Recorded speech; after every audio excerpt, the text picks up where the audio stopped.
ఫలితాలపై మాజీ మంత్రి వైసీపీ ఎమ్మెల్యే కొడాలి నాని జోస్యం చెప్పారు. సూర్యుడు పడమర ఉదయించినా సరే సీఎంగా వైఎస్ జగన్ ప్రమాణ స్వీకారం చేస్తారన్నారు.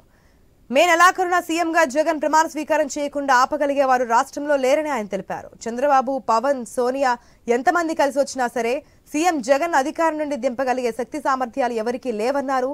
నవ్వుతూ జైలుకెళ్లిన సీఎం జగన్ 16 నెలల తర్వాత కూడా అదే చిరునవ్వుతో బయటకు వచ్చారు. 58 నెలల పాలనలో ఆర్థిక సమస్యలు తలెత్తినా, కరోనా ఇబ్బందులు వచ్చినా ప్రజలకిచ్చిన మాట తప్పకుండా జగన్ పాలించాడు. అదే చంద్రబాబు ఇంట్లో పడుకొని కరోనా కష్టాలతో ప్రజలను పస్తులుంచేవాడని కొడాలి నాని అన్నారు. ఒకవేళ పడమర వేస్తాడేమో నాకు తెలియదు, కానీ జగన్మోహన్ రెడ్డి గారికి ఉన్నటువంటి ప్రజాబలం ముందు మే ఆఖరికి జగన్మోహన్ రెడ్డి గారిని ముఖ్యమంత్రిగా ప్రమాణ స్వీకారం చేయకుండా ఆపగలిగినటువంటి సత్తా, దమ్ము ఉన్నటువంటి మగాడు ఈ రాష్ట్రంలోనే పుట్టలేదు. జగన్మోహన్ రెడ్డి గారు నమ్ముకుంది ఆ పైన ఉన్నటువంటి దేవుణ్ణి, ఇక్కడ ఉన్నటువంటి ప్రజల్ని.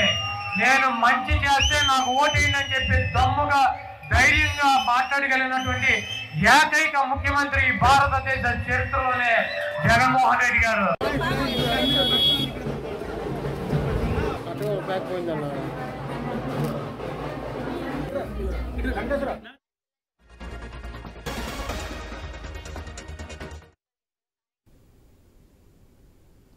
ఎన్నికల ఫలితాలపై మాజీ మంత్రి కొడాలి నాని జోస్యం చెప్పారు. సూర్యుడు పడమర ఉదయించినా సరే సీఎంగా వైఎస్ జగన్మోహన్ రెడ్డినే ప్రమాణ స్వీకారం చేస్తారన్నారు. మే నెలాఖరున సీఎంగా జగన్ ప్రమాణ స్వీకారం చేయకుండా ఆపగలిగే వారు రాష్ట్రంలో లేరని ఆయన తెలిపారు.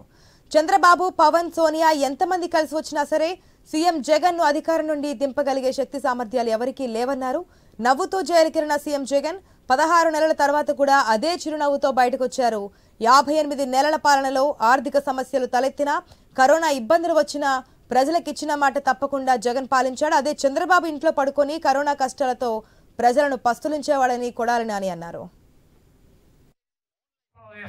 ఒకవేళ పడమర వేస్తాడేమో నాకు తెలియదు, కానీ జగన్మోహన్ రెడ్డి గారికి ఉన్నటువంటి ప్రజాబలం ముందు మే ఆఖరికి జగన్మోహన్ రెడ్డి గారిని ముఖ్యమంత్రిగా ప్రమాణ స్వీకారం చేయకుండా ఆపగలిగినటువంటి సత్తా, దమ్ము ఉన్నటువంటి మగాడు ఈ రాష్ట్రంలోనే పుట్టలేదు.